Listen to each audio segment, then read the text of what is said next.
Is going to an elite college the key to success and happiness? Well, maybe not, according to a new poll. We've got WSJ's Doug Belkin. He has the scoop on this, and he joins us now.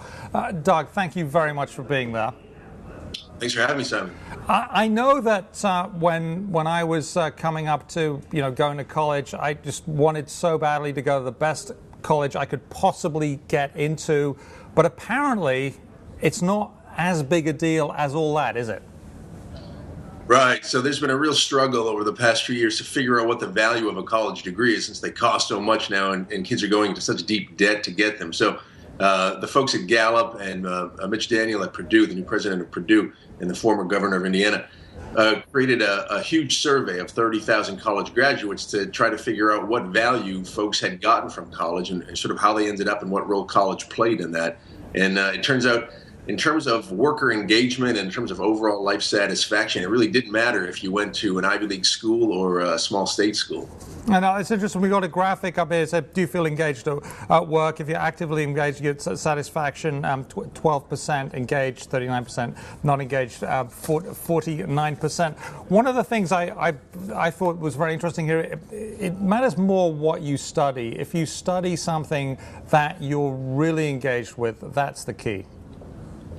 It matters what you study, it matters who you study with, and it matters how hard you study it. So if you're engaged in something and then you apply it with an internship or a long-term project, that tends to have consequences for how engaged you are later in life.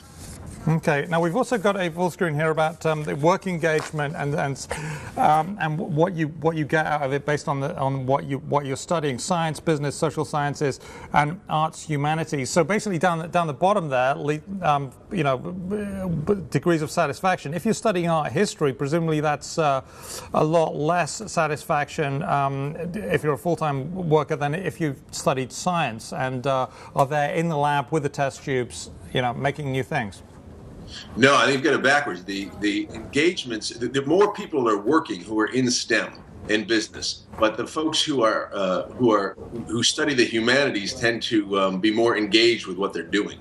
Okay, so I've got that the wrong way around. So that idea that if you study science, you'll do better and be happier, that's actually backwards, and that is one of the surprising findings then. Yeah, it is surprising. It's also notable that you're more likely there are more folks who are working. So your employment prospects are sort of at cross currents with what maybe makes you happy. That is actually shocking. So you'll get the job, but you might not like the job. Whereas if you have the art history degree, you might not get the job. But if you do, then you'll be happier with it. Now let's turn to the debt situation here. Ways to happiness. If you have no debt, are you going to be happier than if you have a lot of debt? Yeah. So it turns out if you graduate college with $20,000 to $40,000 in debt, and the average of about 3/4 of American students graduate with debt, and of those students, they average almost $30,000 apiece. Those kids are much less likely to have overall life satisfaction than if you graduate with no debt. And they're also less likely to start their own businesses. They just don't have the ability to take the risk. Okay, well that one isn't as surprising as the other one. It's always a pleasure. Thank you very much, Doug Belkin of the Wall Street Journal.